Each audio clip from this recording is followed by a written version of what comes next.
만약에 60K까지 내려간다. 그럼 그 구간에서는 바이더딥을 준비할 수 있는 그 구간들이 될 수 있겠죠. 그리고 그 다음 구간은 58.5K, 그리고 56K, 53K 이런 식으로 내려가게 됩니다. 과거 세 차례 어떤 사이클을 기반으로 해서 지금의 어떤 흐름들을 보고 있다면 개인적으로는 아직까지는 정점을 찍지 않았다라고 보는 것이죠. 지금 현재 시점에 1억이 있다면은 기본적으로 비트코인과 이더리움에 한 60에서 65% 정도는 투자를 하시는 게 좋습니다.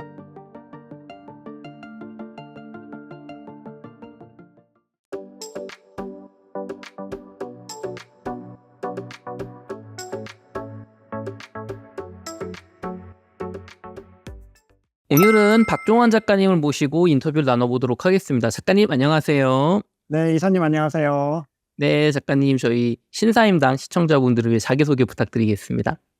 네, 신사임당 구독자님들 반갑습니다. 저는 박 작가의 크립토 연구소라는 암호화폐 전문 채널을 운영하고 있는 박종환 작가입니다. 제가 얼마 전에도 이 신사임당 채널에서 한번 인사를 드렸는데 지금 시장이 굉장히 또 많은 어떤 변화의 조짐들에 놓여 있고 그리고 굉장히 중요한 어떤 기점에 와 있다 보니까 오늘 시장의 어떤 중요한 포인트들이 무엇이고 그리고 이 구독자님들께서 시장에 어떤 식으로 대응하셔야 되는지 이런 이야기들을 좀 전해드리려고 이렇게 다시 한 번 더 만나 뵙게 되었습니다. 반갑습니다. 네, 작가님 그 반감기 때 한 5만 4천 달러까지 좀 하락했던 비트코인이 트럼프 전 대통령 암살 시도 이후에 급등해서 6만 지금 현재 한 6만 5천 불 원화로는 한 9,200만 원까지 회복을 했습니다. 요즘 비트코인 가격 움직임 어떻게 보십니까? 네, 지금 현재 비트코인 가격이 개인적으로는 굉장히 중요한 변곡점에 와 있다라고 생각을 합니다. 그래서 지금 현재 어떤 변동성들이 이제 다가올 수 있는 어떤 기점들에 와 있다라고 볼 수가 있는데요. 그런 도중에 우리가 68.4K까지 몇 번 도전을 했었죠. 그런데 속 시원하게 뚫어내지 못하고 다시 좀 조정을 받는 그런 국면들을 보이고 있는데 이런 흐름들을 보이고 있다는 거는 결국은 아직까지 시장에서는 뭔가 불확실성에 대해서 조금 더 명확한 확인들이 필요하다라는 또 움직임들로 볼 수가 있습니다. 즉 그 얘기는 뭔가 시장에서 가격의 상승들이 속 시원하게 일어날 수 없게 만드는 어떤 요인들이 존재한다는 건데요. 대표적으로는 한 세 가지 정도를 지금은 들 수가 있을 것 같습니다. 좀 큰 범위에서 뽑은 부분들인데요. 첫 번째는 아직까지 채굴자들의 매도세가 완전히 해소가 되질 않았습니다. 즉 채굴자의 항복이 일정 부분 이제 마무리 수순에 들어간다라고 이야기는 하고 있지만 그럼에도 아직까지 완전히 끝나지는 않았다는 건데 특히 온체인 지표 살펴보면은 68K에 도달하면은 이 채굴자들이 어김없이 물량들을 던져내고 있거든요. 그만큼 여기가 굉장히 중요한 본인들의 어떤 손익비 구간이다라고 생각을 하는 것 같아요. 그래서 그 구간들을 먼저 해결해야 되는 게 있고요.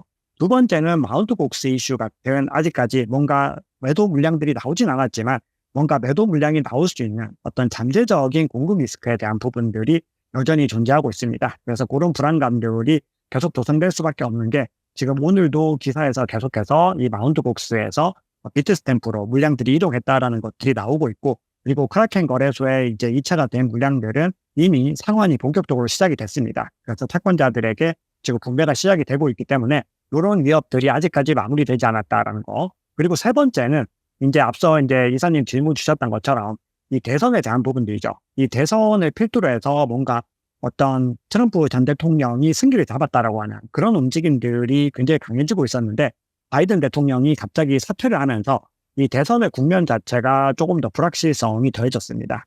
거기다가 비트코인 컨퍼런스 관련해서 지금 해리스 부통령도 지금 컨퍼런스에 나설 수 있다. 이런 기사들도 오늘 아침에 전해졌죠.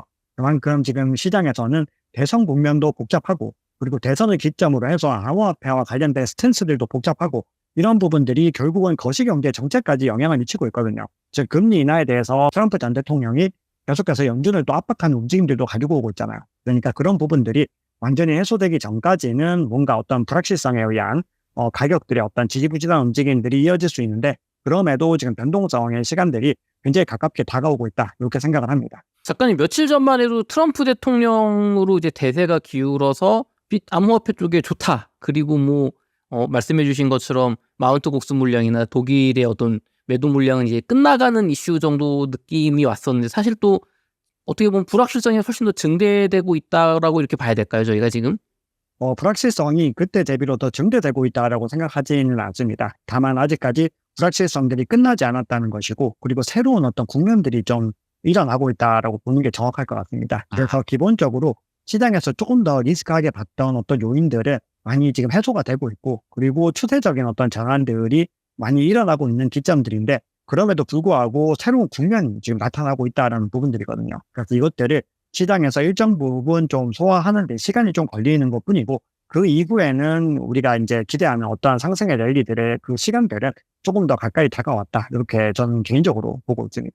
작가님, 그러면은 지금 상승 본격적인 비트코인 반감기 이후 상승장이 얼마 남지 않았다. 요거는 유효하신 거잖아요. 네, 저는 그 관점을 유효합니다. 그러면은 지금 많은 분들이 지난번에 그 5만 한 4천 달러 요 정도까지 내려갔던 게 바닥일까? 한 번 더 하락이 있을까? 요게 궁금하실 것 같은데, 보면은 여태까지 4개월의 흐름을 보면 좀 오를만 하면 내리고 오를만 하면 내리고 이거의 반복이었잖아요. 한 번 더 하락이 나올 수 있다고 보십니까? 저는 개인적으로 한 번 더 하락 충분히 나올 수 있다라고 생각을 하고 있고, 우리가 좀 기본적으로 좀 가지고 가야 될 스탠스들에 대해서 이제 전략적인 부분들에서 좀 중요한 거를 한 가지 말씀을 드리고 넘어가야 될 것 같은데, 우리가 어디까지 내려가면 더 안 내려간다, 요런 범위들은 사실은 굉장히 그런 것들을 설정한다는 거는 개인적으로 좀 위험하다고 생각을 합니다. 그렇게 대응 전략을 해버리면 우리가 정말 예측하지 못했던 어떤 위기들, 특히 블랙스완이라든지 예측치 못한 어떤 공포에 의한 패닉셀링, 이런 것들에 대해서 대비를 갖다가 잘못하게 될 가능성들이 존재하는 거죠. 그렇기 때문에 우리가 그런 기점들보다는 언제든 가격은 크게 하락할 수 있다라는 거를 전제해 두고 거기에 맞춰서 대응 전략들을 세워나가시는 것들이 중요하다고 생각을 합니다.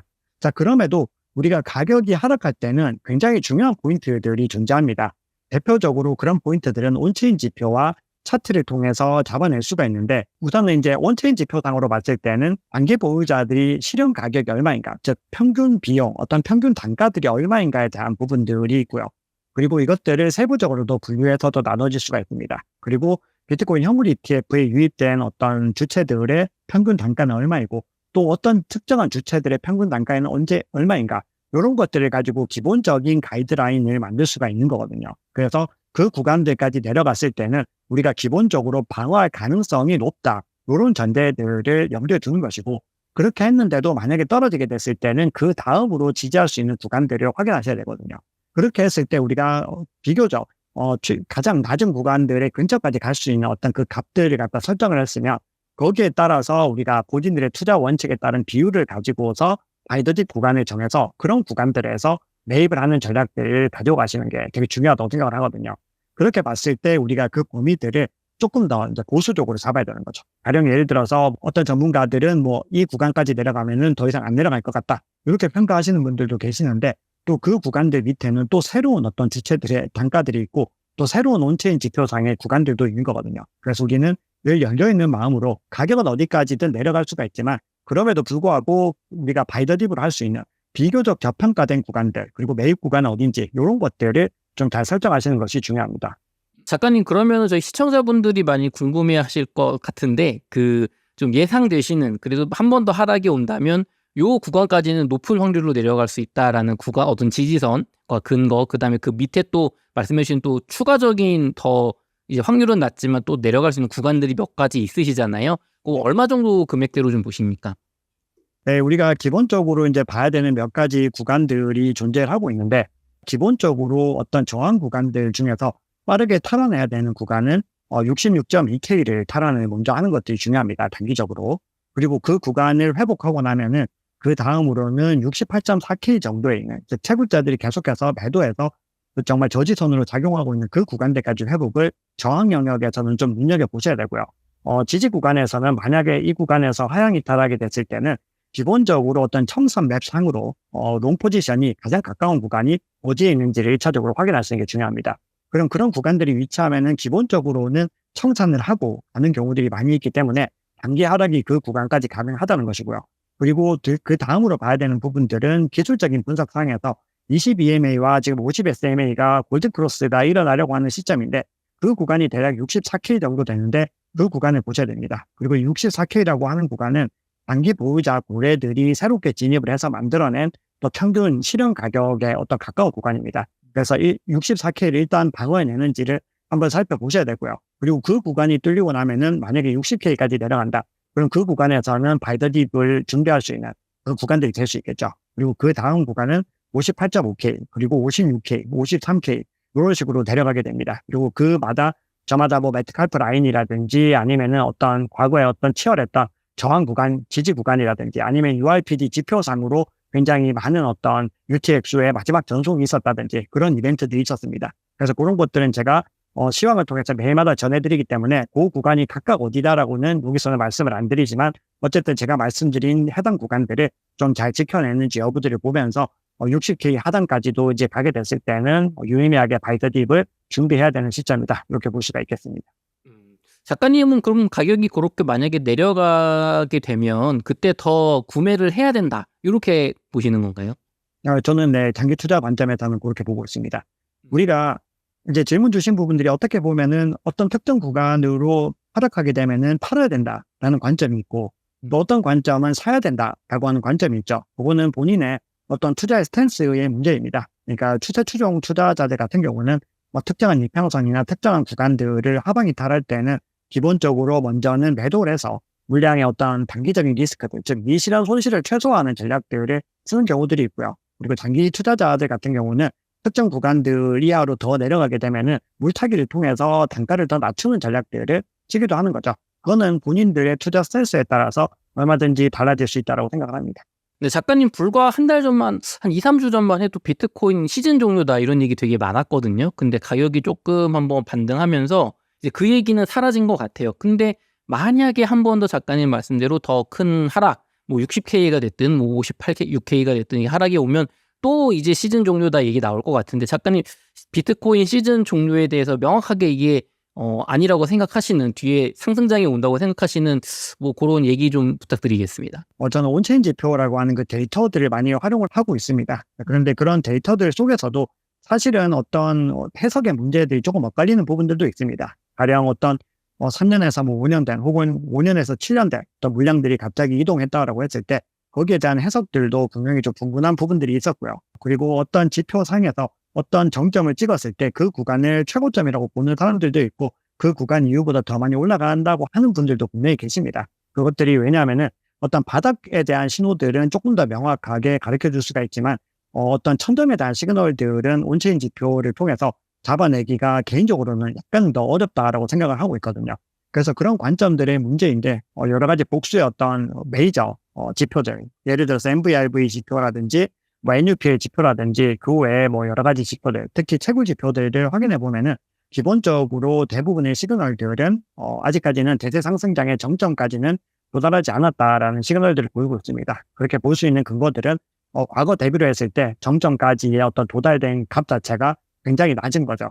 그리고 그것들이 추세적으로 계속해서 줄어들고 있다고 하는 거를 감안하더라도 그럼에도 불구하고 절대적인 수치가 작다는 거거든요. 그래서 우리가 그런 것들을 가지고 해석을 하는 게 첫 번째고 채굴자들의 매도세나 그리고 해치레이트의 하락이 멈추고 완연하게 다시 상승의 움직임들을 가지고 가야지 그제서야 이제 어떤 바닥, 즉 저평가 구간에 도달했다라고 우리가 결론을 내릴 수가 있습니다. 그리고 과거의 사이클 대비를 했을 때 그 지점 이후에는 늘 반등에 성공을 해서 랠리를 이어갔기 때문에 우리가 만약에 과거 세 차례 어떤 사이클을 기반으로 해서 지금의 어떤 흐름들을 보고 있다면 개인적으로는 아직까지는 정점을 찍지 않았다라고 보는 것이죠.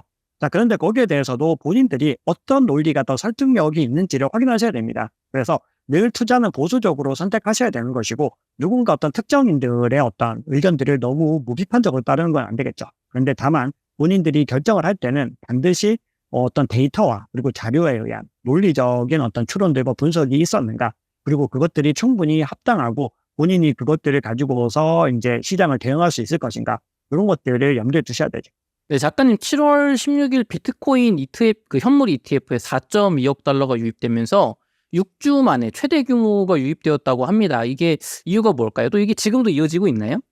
지금 계속해서 유입세는 이어지고 있습니다. 그리고 3주 동안에 계속해서 유입세들이 이어지면서 계속해서 조금씩 정점을 높이고 있습니다. 그만큼 조금씩 더 자본들이 들어오고 있다는 것이고, 그리고 이더리움 현물 ETF도 지금 런칭이 되면서 이따가 또 말씀을 드리겠지만 그래도 나름 첫날에 어떤 유의미한 선방들을 하는 모습들을 확인할 수가 있었죠.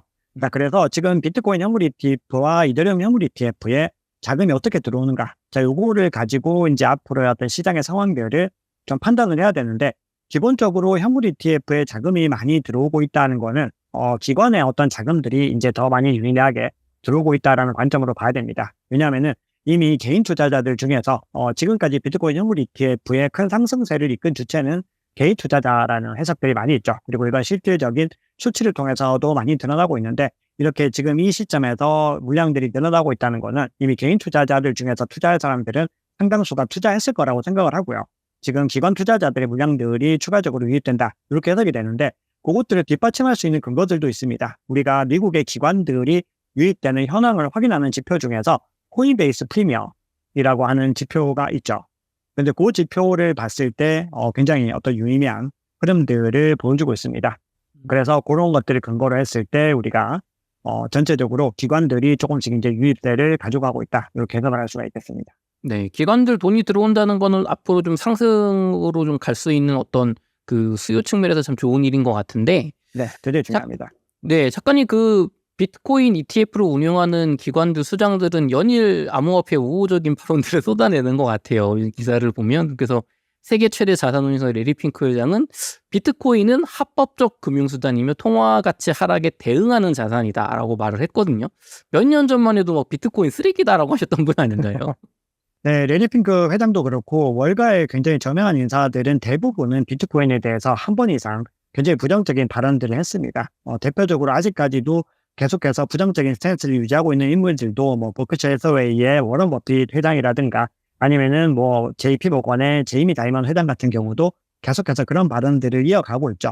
그런데 우리 레리 핑크, 우리 블랙락의 레리 핑크 CEO 같은 경우는 이제는 스탠스를 완전히 바꾼 거죠. 근데 여기에는 저는 굉장히 좀 이분들을 그래도 존경할 만한 부분들이 많이 있다라고 생각을 하는데 뭐 저마다 어떤 돈을 벌기 위한 관점이죠. 뭐 그렇게 따지면은 그렇게도 볼 수 있는데 이분들의 어떤 기본적인 스탠스가 변화에 빠르게 대응을 하는 부분들이 있다고 생각을 하거든요. 즉 어떤 투자의 관점에서 혹은 기술의 관점에서 우리가 하나의 입장을 계속해서 견지한다는 것이 올바른 것이냐? 저는 그렇지 않다고 생각을 하거든요. 왜냐하면 시대는 계속해서 변하고 있고 대세도 변하고 있고 뭔가 흐름들도 변하고 있는데 거기에 발맞춰 나가는 사람들이 결국은 많은 돈을 벌게 되더라라는 거거든요. 그렇기 때문에 블랙락이라고 하는 회사가 비교적 전통 자산 어떤 기업들 중에서 굉장히 신생에 가까운 회사죠. 그러니까 수십 년의 물론 세월을 겪었지만 그럼에도 뭐 미국에서는 100년 된 회사들도 많이 있다는 거거든요. 그래서 비교적 단기간에 전 세계 1위의 자산운용사로 올라설 수 있었다는 거는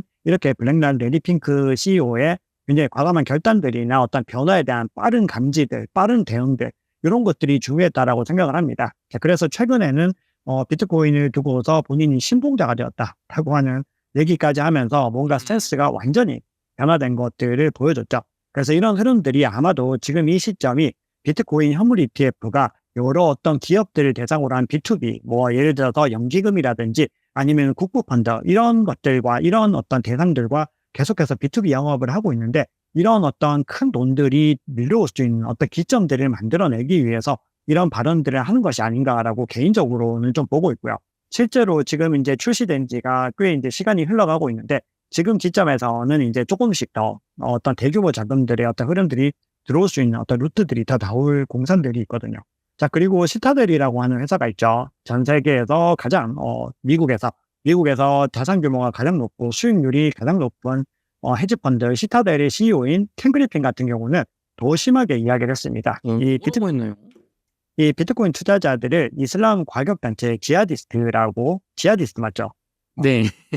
지하디스트라고 표현을 하면서 왜 달러를 믿지 않고 이런 쓰레기 돈을 믿는 것이냐라고까지 할 정도로 굉장히 과격한 발언을 했고 그리고 우리가 많이 들어본 튤립 버블 그 이야기를 본인의 입으로 직접 했습니다. 그런데 이후에 본인의 어떤 과오를 인정한다라는 이야기를 하면서 이건 제 책에도 에피소드를 소개를 했는데 본인이 뭔가 판단이 잘못됐다라고 이야기를 하면서 이제 앞으로 기업들이 이 시장에 더 많이 들어올 수 있는 발판을 만들기 위해서 본인이 뭔가 어떤 헌신을 하겠다, 뭐 어떤 공헌을 하겠다라고 주장을 하고 나서 EDXM이라고 하는 기업을 대상으로 한 비트코인 거래소를 만들었죠. 물론 이거는 기업들을 대상으로 하기 때문에 뭐 어떤 성과를 냈는지 그런 것들은 전혀 뭐 회자가 되지 않고 있지만 어쨌든 전 세계 1위 헤지펀드인 시타델이 굉장히 굵직굵직한 회사들을 다 같이 끌어들여가지고 이런 어떤 비트코인 거래소를 만들었다고 하는 부분들이 역사적인 어떤 사례가 되지 않을까, 굉장히 유의미한 사례가 되지 않을까 이렇게 생각을 합니다.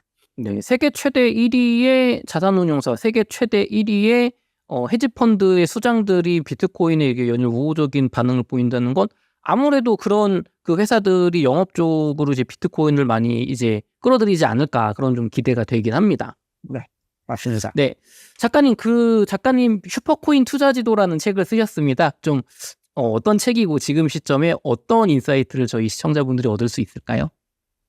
네, 지금 시점에서 읽기에 가장 좀 좋은 책이다라고 제 입으로 또 이런 말씀을 드리기는 정말 늘 뻔뻔합니다. 자, 그런데 지금 어떤 시장에서 이제 읽어보신 분들의 평가를 들어보면은 우리가 어떤 코인의 펀더멘탈을 확인하고 그리고 코인의 가치를 판별하고 그리고 코인을 선택하고 그리고 마켓 타이밍을 잡고 자산 배분의 어떤 전략들을 세우고 하는 과정에서 굉장히 많은 도움이 됐다라는 어떤 글들을 올려주고 계십니다. 근데 실제로 뭐 구입을 하지 않으시더라도 서점에 가셔가지고 한번 펼쳐보셔서 한번 그 자리에서 읽어보시면은 이 시장에서 지금 현 시점에서 어떤 식으로 대응을 해야 되고 그리고 우리가 이 대세 상승장 전반에서 어떤 코인들을 어떤 기준으로 선택을 해서 어떤 식으로 엑시트를 해야 될지 그런 전반적인 지식들을 굉장히 많이 얻으실 수가 있습니다. 그래서 지금까지 나온 책들 중에서는 어떻게 보면은 알트코인에 대해서도 유일하게 펀더멘털의 어떤 측면에서 접근을 한 책이기 때문에 우리가 이 책을 슈퍼코인 투자 지도를 읽게 됐을 때는 이제 함부로 아무런 코인이나 투자하지 않고 굉장히 신중하게 그리고 좋은 코인들을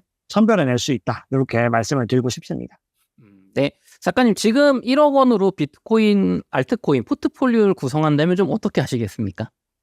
네, 지금 현재 시점 자체는 우리가 엄밀하게 어떤 교과서적인 패턴으로 봤을 때는 알트코인을 투자하기에는 약간은 좀 시기상조일 수 있습니다. 실제로 알트코인 시즌 인덱스를 봐도 75 정도가 넘으면 알트코인의 시즌이 도래했다라고 보는데 지금은 30도 안 됩니다. 한 25에서 24를 왔다 갔다 하기 때문에 기간적으로는 알트코인을 투자하기에 굉장히 적합한 시간은 아니지만 그럼에도 미실현 손실을 견딜 수 있다라고 했을 때는 우리가 대세 상승장으로 진입한 이후에 알트코인을 매입하는 것보다도 오히려 더 좋은 가격에는 매집을 할 수가 있습니다. 자, 그런데 지금 시점은 반드시 우량한 코인들 위주로 매집을 하셔야 되죠. 그래서 지금 현재 시점에 1억이 있다면은 기본적으로 비트코인과 이더리움에 한 60에서 65% 정도는 투자를 하시는 게 좋습니다. 왜냐하면은 비트코인과 이더리움은 뭐 앞으로도 꾸준히 가야 될 길들이 먼데다가 지금 시장이 많이 흔들리더라도 가격 방어력 측면에서 리스크 헤지 측면에서 뭐 모든 코인들 중에서 압도적이라고 볼 수 있죠. 그래서 비트코인을 한 40, 이더리움을 한 20 정도는 담고 가셔야 될 것 같고요. 나머지 35에서 한 40% 정도의 물량들은 또 한 절반 정도로 나눠서 우량한 코인들을 절반 정도, 즉 시가총액 20에서 30여 건 내에 들어가는 코인들을 절반 정도 담으시고 나머지 이제 코인들, 나머지 시드들은 우리가 저평가된 코인들을 갖다가 아주 잘 선별하셔가지고 만약에 궁금하시면 제 책에 슈퍼코인 투자지도에 어떤 노하우들이 나오니까 그런 것들 참고해서 잘 투자하셔가지고 엑시트 전략들을 이제 세워나가시면 됩니다. 그런데 엑시트까지 시간들이 많이 있기 때문에 우리가 지금 시점에서는 신중하게 매집을 하는 것들을 더 주목을 하셔야 됩니다.